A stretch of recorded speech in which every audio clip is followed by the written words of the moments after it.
এই মানুষগুলো জানে মা হারানো কত ব্যথা, বাবা হারানো কত ব্যথা। লক্ষ মাইল হাজার মাইল দূরে সন্তান তাকে ইন্টারনেটের মাধ্যমে খবর নেওয়া যায়, ইন্টারনেট টেলিফোন ফ্যাক্সের মাধ্যমে খবর নেওয়া যায়। কিন্তু তোমার আমার মা যে খবর মাত্র বাড়ির সামনে 2.5 হাত মাটির নিচে ঘুমিয়ে আসছে, কোনোদিন ওই মায়ের খবরটুকু পর্যন্ত নিতে পারলাম না। মাকে যদি কবরের পাশে দাঁড়ায় ডাকি, মা গো তুমি কেমন আছো বলো, মা জবাব দেয় না। বাবার কবরের সামনে দাঁড়ায় যদি বলি, বাবা কেমন আছো তুমি বলো, তোমার রেখে যাওয়া বাড়ির মধ্যে আমি থাকি, কিন্তু 5 বছর হয়ে গেল, 10 বছর হয়ে গেল, তুমি মাটির ঘরে কেমন আছো খবরটুকু পর্যন্ত নিতে পারি না। এরে দুনিয়ার বাজার, সারা জীবন কি মনে হয় এই দুনিয়ায় থাকবা? আরে ভাই না, দুনিয়ায় তো আসার সিরিয়াল আছে, যাওয়ার সিরিয়াল নাই। এই দুনিয়া আসার সময় আগে দাদা আসে, তারপরে বাবা আসে, তারপরে সন্তান আসে। যাওয়ার সময় এমন হয় দুনিয়ার দাদা থাকে, নাতি জমিন থেকে বিদায় হয়, বাবা দুনিয়া থাকে, সন্তান জমিন থেকে বিদায় হয়। এ বাজান এমন হয় কি হয় না? একটু আওয়াজ দিয়ে চিল্লায় বলে আজকের ময়দানটার দিকেও তাকা। কত মানুষ যেন এখানে আছে যাদের স্ত্রী জমিন থেকে বিদায় হয়ে গেছে, কত মানুষ যেন এখানে আছে সন্তান জমিন থেকে বিদায় হয়েছে। ও দুনিয়ার মুসলমান, ভালো করে শুনো, কত মানুষ অল্প বয়সে জমিন থেকে সন্তান হারিয়ে ফেলে। বাবা জানি ছোট বাচ্চা জমিন থেকে বিদায় হয়ে যাওয়া কত কষ্টের। একজন মাকে জিজ্ঞাসা কইর, মায়ের সামনে যদি তার সন্তান জমিন থেকে বিদায় হয়ে যায়, মা জানে সন্তান বিদায় হওয়া কতটা কষ্টের, কতটা কষ্টের হয়।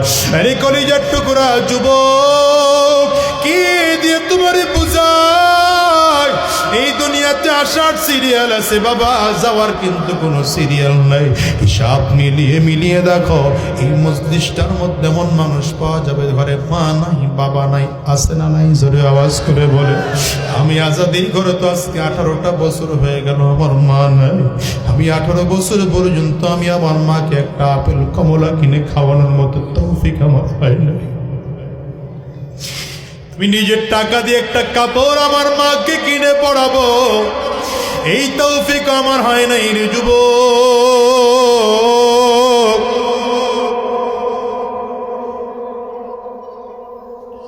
কি দিয়ে তোমারে বুঝাই বলো? কষ্টে তো দুঃখে কলিজাটা ফেটে যায়। মাঝে মাঝে বলি, মাহফিল শেষ করে বাসায় গিয়া দরজার মধ্যে টোকা লাগাইবা, হয়তো মা তোমার দরজা খুলবে। আমি বাসায় গিয়া দরজার মধ্যে টোকা দিলে আমার মা দরজা খুলবে না। যুবক রে, তুমি বুঝবা না, যার ঘরে মা আছে, যার ঘরে বাবা আছে, নিষ্ঠায় যার ঘরে মা না, যার ঘরে বাবা নাই, তাকে জিজ্ঞাসা করে দেখো কতটা কষ্ট তার কলিজায়। বাজান রে, আমার মতো কে কে মা হারিয়েছে একটু হাতটা উঁচা করে দেখা। কে কে বাবা হারিয়েছেন আপনারাও হাত উঁচা করে একটু দেখা। হাতগুলো একটু তুলে রাখেন, নামাইবেন না, হাতগুলো তুলে রাখবে। আবার যুবকরা তাকিয়ে তাকিয়ে দেখুক মা হারা মানুষগুলোর চোখ দিয়ে কেমন করে পানি বের হয়।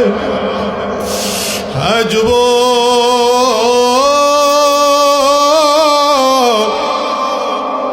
এতগুলো মানুষ হাত তুলেছে, এদের চোখের দিকে তাকিয়ে দেখো, কারো চোখের কোটায় পানি, কারো চোখ কোটা ভিজে গেছে, কারো চোখ দুইটা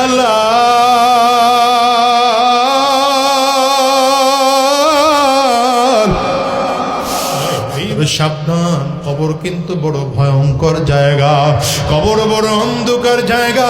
ওখানে বাড়িওয়ালার পরিচয় দিলে চলবে না, ক্ষমতাওয়ালার পরিচয় দিলে চলবে না, টাকাওয়ালার পরিচয় দিলে চলবে না। কবর বারবার করে ডাকে, আনা বাইতুল জুলমা, আনা বাইতুল ওয়াহদা, আনা বাইতুত তুরাব।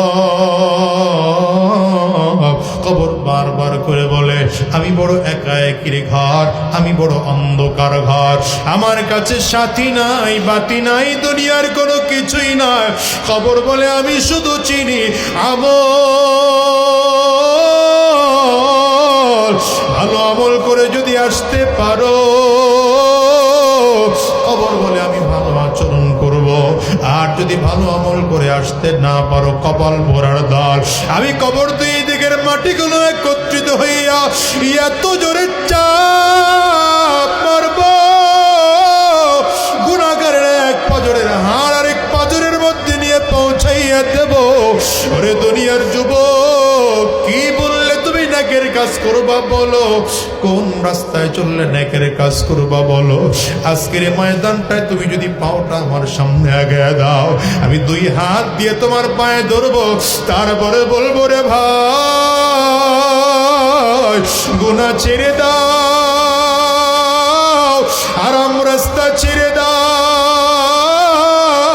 আরাম রাস্তায় চলিও না, গুনাহের রাস্তায় চলিও না, শয়তানি রাস্তায় চলিও না।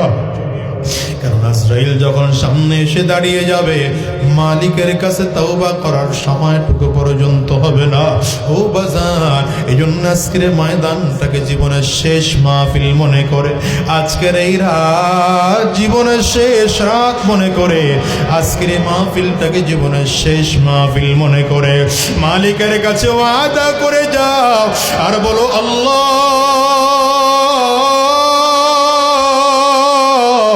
যতদিন এই জমিনে বেঁচে থাকবো, আর হারাম রাস্তায় কদম বাড়াবো না, আর শয়তানি রাস্তায় কদম বাড়াবো না, আর গুনাহের পথে চলবো না।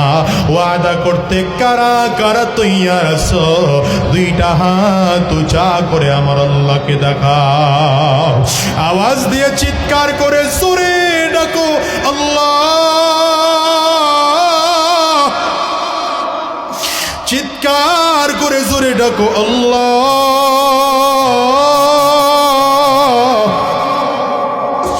চোখে যদি পানি না আসে, কান্নার বান ধরে ডাকো না, চোখের পানি ফালে আমার মালিক রে জোরে ডাক দাও, আল্লাহ গো দয়ার মালিক।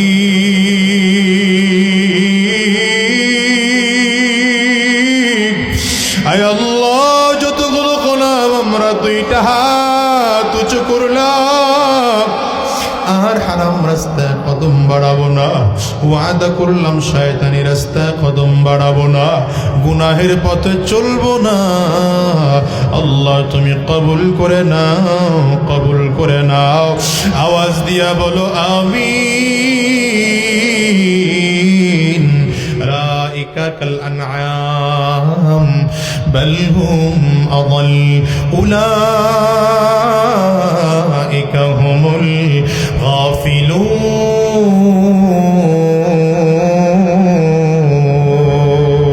الغافلون। আল্লাহ তাআলা বলেন, গোলাম যদি নিজের আকল দিয়ে গুনাহ থেকে বাঁচতে না পারো, তাইলে তোমার পরিস্থিতি এমন চতুষ্পায় জন্তুর মতো, তোমার মূল্য চতুষ্পায় জন্তুর মতো। শুধু চতুষ্পায় জন্তুর মতো নয়, বরঞ্চ আল্লাহ বলেন তার চেয়েও খারাপ। আল্লাহ তাআলা আকল দিয়েছেন জান্নাতে যাওয়ার জন্য, নেক আমল করার জন্য। আকল দিয়েছেন আল্লাহ তাআলা মানুষ হয়ে দুনিয়ায় বাঁচার জন্য। তবে মনে রাখবেন, মানুষের আকল দুনিয়ায় চলার জন্য যথেষ্ট না। এই জন্য আল্লাহ তাআলা 30 পারাওয়ালা কোরআন পাঠিয়েছেন, 114 সূরাওয়ালা কোরআনুল কারীম আল্লাহ তাআলা পাঠিয়েছেন। উম্মতে কোরআন যদি না বুঝো, আল্লাহ তাআলা নবী পাঠাইলেন উস্তাদ বানাইয়া, নবীর মাধ্যমে কোরআন শিখে শিখে সেই অনুযায়ী আমল করো। কি কথা বল না কেন? কোরআন আবার একসাথে আল্লাহ তাআলা নাজিল করে দেন নাই, দেখেন হিসাব করে। তাওরীত